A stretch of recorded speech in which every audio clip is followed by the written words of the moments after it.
Hello friend, आज આપણે જે વારંવાર વિદ્યાર્થી મિત્રોની કોમેન્ટ આવે છે તો તેના માટે તમને જણાવી દઉં.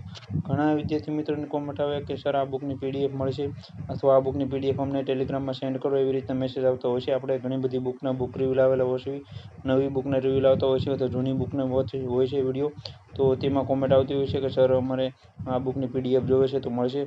તો ખાસ કરીને તમને જણાવી દઉં કે દરેક બુકની પીડીએફ અવેલેબલ નથી હોતી અને કોઈપણ બુકની પીડીએફ બનાવવી એ પણ એક કોપીરાઇટનો ઇસ્યુ થઈ શકે છે.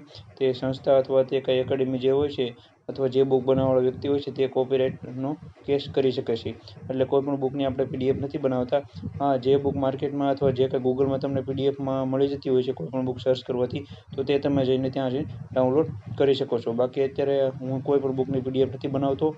અને ખાસ કરીને તમને એક જણાવી દઉં, પીડીએફમાં કરતાં તમારે હાર્ડ કોપી બુક લેવી વધારે બેનિફિટ છે. ઉદાહરણ તરીકે તમને કહું, જો તમારી પાસે કોઈ પણ બુક હોય, એ હાર્ડ કોપી બુક તમે લેવા જાઓ બુક સ્ટોરમાં તો 500 રૂપિયાની આવતી હોય. હવે એની કોઈ પણ તમે બુકની પીડીએફ માગો અને પીડીએફની તમે ઝેરોક્સ તો કરશો રીડ કરવા માટે, તો તમે ઝેરોક્સ કરશો તો એ કદાચ 400 થી 500 પેજની બુક હોય છે કોઈ પણ બુક અત્યારે. તો એ બુકના પ્રાઇસ જ તમારે 200 થી 250 રૂપિયા થશે. એ પણ 50 પૈસા લે કે એક સાઈડના પેજના લે પૈસા તો, અને જો એનાથી વધારે લે તો પૈસા તમારા 300 350 સુધી જતા રહે છે. એટલે 100 થી 150 રૂપિયાનો તમારે ડિફરન્સ પડે છે. તો એની કરતાં તમે કોઈ પણ પીડીએફની ઝેરોક્સ કરો એની કરતાં ઓરિજિનલ બુક લઈને રીડ કરો, કારણ કે તમારે જે છે એ 2 થી 3 વખત વાંચવાની હોય છે, 5 થી 6 વખત વાંચવાની હોય છે. અને એમાં તમે એડ પણ કરી શકો છો, ટીક માર્ક સારું એવું કરી શકો છો. તો ખાસ કરીને હાર્ડ કોપી હોય તો વધારે બેનિફિટ હશે. ઝેરોક્સમાં શું થશે, મારી પાસે પણ ઘણી ઝેરોક્સ છે, તો એમાં ઝેરોક્સમાં એવું છે અમુક સમય 2-3 મહિના થશે અથવા કોઈ પણ જેમ કે ચોમાસાની સિઝન છે અત્યારે, તો એમાં પેજ ડલ થઈ જવાની શક્યતાઓ હોય છે. જો તમારી પાસે હાર્ડ કોપી હોય તો સારામાં સારું રહેશે અને તમે એમાં ટીક માર્ક કરીને સાચવી શકો છો. 1 થી 2 વર્ષ સુધી તમે એ બુક રીડ કરી શકો છો. આ એક બેનિફિટ છે અને તમારે વારંવાર ઝેરોક્સ ન કરાવવી પડે. એટલે તમે જે છે એ સોફ્ટ કોપી કરતાં તમે જે છે હાર્ડ કોપી કોઈ પણ બુકને લઈ લો તો વધારે સારું રહેશે. થોડો ઘણો પૈસાનો ડિફરન્સ પડે છે. એવું હોય તો 2 થી 3 મિત્રો ભેગા મળીને હાર્ડ કોપી પણ લઈ શકો છો. એવું નથી એક જ વિદ્યાર્થી મિત્રોને 500-600 રૂપિયાવાળી બુક લેવી. તો તમે 2 થી 3 વિદ્યાર્થી મિત્રો ભેગા મળીને સાથે પણ રીડિંગ કરી શકો છો.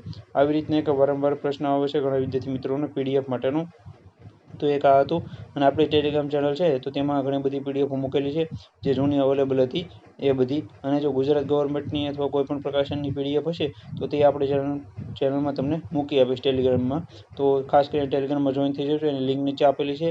અને આપણી ચેનલમાં તમે જોડાયેલ રહેજો. તમને નવી પ્રોસેસમાં ભરતીઓ જે આવે છે એની બુક લિસ્ટ વિશેની અત્યારે રિવ્યૂ ચાલે છે તેના વિશેની, અને ટૂંક સમયમાં આજ વીકમાં બુક લિસ્ટ પણ આવશે રેવન્યુ તલાટીનું, ડીવાયએસઓનું. તો ખાસ કરીને તમે ચેનલમાં જોડાયેલ રહેજો.